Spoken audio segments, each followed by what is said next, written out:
Welcome to The Explainer. So we're diving straight into a totally bizarre reality that, well, every single one of us shares. Last night, you closed your eyes, and somewhere in those next few hours, you were likely immersed in a completely simulated world. Maybe you were running from something, or, I don't know, suddenly found yourself back in a high school hallway you haven't thought about in literally decades. And the wildest part? You just accepted it. No questions asked, completely emotionally invested. Today, we're going to unpack the strange, fascinating psychology behind exactly why your mind does this. Because honestly, here's a number that should really make you pause.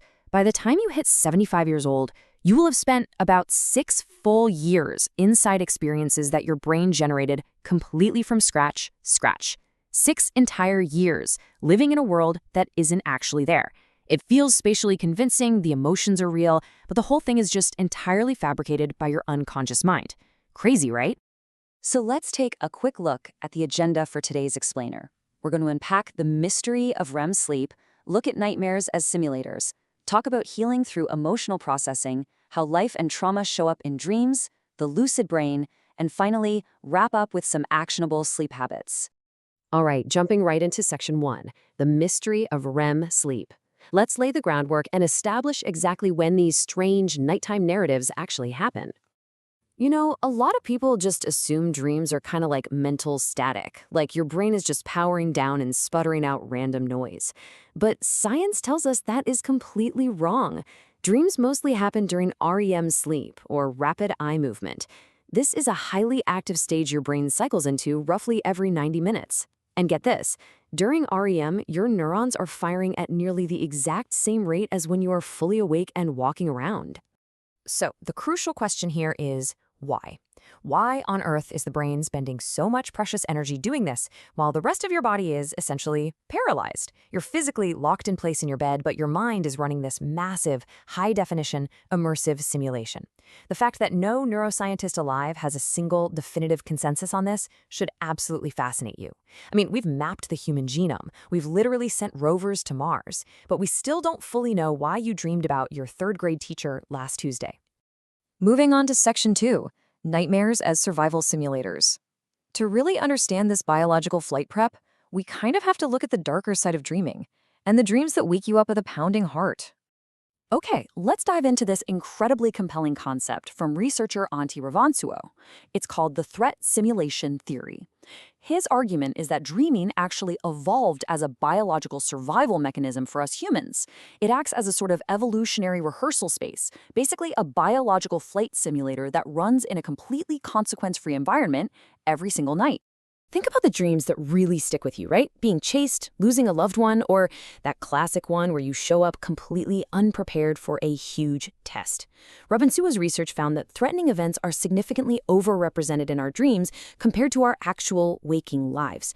Your brain isn't just randomly selecting these terrifying scenarios. It's deliberately running drills it considers worth preparing for. Nightmares literally function as safe training simulations for dangerous real-life events. Your brain is giving you a safe space to practice fear and survival. Which brings us to section 3, healing through emotional processing. Let's look at a competing theory that sees dreaming not as an evolutionary boot camp, but actually as an overnight emotional healing session. This right here brilliantly illustrates the chemical shift that happens in our minds. Prominent sleep researcher Matthew Walker explains that during REM sleep, the brain does something chemically super unusual. Norepinephrine, which is the neurochemical closely tied to stress and anxiety, drops to its absolute lowest point of the entire day. So, what does this mean? It means your brain ends up replaying emotionally loaded, difficult memories, but inside a neurochemical environment that is completely stripped of the acute stress response. It quite literally helps the brain detach emotional pain from those memories. You're effectively re-experiencing a painful event without fully resuffering through it. This overnight processing isn't just some nice bonus feature, it is absolutely load-bearing for our mental health. Studies show that when people are consistently deprived of REM sleep, they don't just feel physically tired, they become significantly more emotionally reactive. Without REM sleep reducing stress for those difficult memories, we lose our ability to regulate our responses. We even start to perceive totally neutral human faces as threatening. So you know that old advice to sleep on it? It turns out that is deeply rooted in actual neuroscience. All right, section 4, how life shapes our dreams. Now that we've looked at the function, let's explore what shapes the dream world itself and where these specific visuals actually come from. Notice the really striking visual split here. It turns out your early environment heavily dictates your nighttime reality. The content of your dreams is absolutely not random. Researchers discovered something amazing. People who grew up with limited access to color television in their childhoods actually report dreaming in black and white at significantly higher rates than people who grew up with full-color TV. No way, right?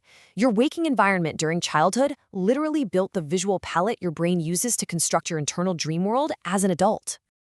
Up next is Section 5, Trauma and Lucid Dreaming. Let's see what happens when sleep glitches or when the brain's overnight processing system encounters a major roadblock. When someone experiences significant trauma, this dreaming system noticeably shifts. In normal nightmares, that threat simulation system we talked about introduces variations, right? Settings change, there's some narrative distance. But in PTSD-related nightmares, the traumatic event replays with exact accuracy and the exact same emotional intensity. The brain's filing system basically gets stuck, running the exact same drill without ever reaching a resolution. This is precisely why clinical therapists now use targeted dream analysis to treat patients with chronic PTSD, trying to help the brain finally complete that unfinished emotional processing. On the flip side of sleep anomalies, we have something really cool called lucid dreaming. A 2016 meta-analysis found that roughly 55% of people have experienced this at least once in their lives. This is when you become aware, right in the middle of a dream, that you are actually dreaming. And in some cases, you can even influence the narrative. The neuroscience behind this is just fascinating. During a normal dream, activity in your prefrontal cortex, which is the area responsible for self-awareness and logic, drops way down. That's exactly why you don't question why your childhood home suddenly has like 17 weird hallways. But in a lucid dream, that prefrontal cortex partially reactivates. It's literally like a light switching on in a dark room.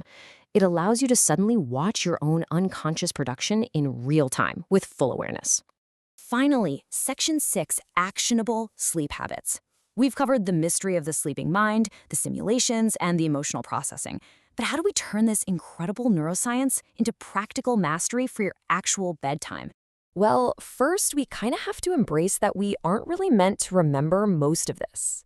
DNA researcher Francis Crick proposed that the dream dissolves as a necessary clearing process. Basically, the brain is selectively pruning connections. The forgetting isn't a failure of your memory. It's actually the whole point. The experience was meant to be processed and discarded, not retrieved the next morning. To support this vital overnight clearing process and improve your daily sleep quality, the source material points us to a few highly actionable habits. It recommends an approach focused on 3 key steps: clearing your mental backlog, rebalancing your dopamine so your brain stops constantly craving noise, and rebuilding your focus, one day at a time. And these aren't just high-level ideas. They are practical, daily exercises to help process lingering stress before bedtime. By actively writing down or clearing out the day's unresolved issues before your head even hits the pillow, you're essentially giving your REM sleep a massive head start. These are simple tips to give your nervous system exactly what it needs to improve emotional resilience through much better sleep hygiene. As we wrap up this explainer today, I want to leave you with a positive, forward-thinking thought. Your mind is an incredibly powerful, deeply protective architect. Every single night, it builds an entire universe from scratch, designed specifically to help you process, heal, and prepare for the waking world. So, knowing all of this, what will your brain build for you tonight? Thank you so much for watching this explainer. I really hope this deep dive into the science of dreams gave you a whole new appreciation for what happens after you close your eyes. If you found these insights helpful, please hit that like button, subscribe to the channel, and be sure to check out our other explainers for more fascinating deep dives. Sleep well, and I'll see you in the next one.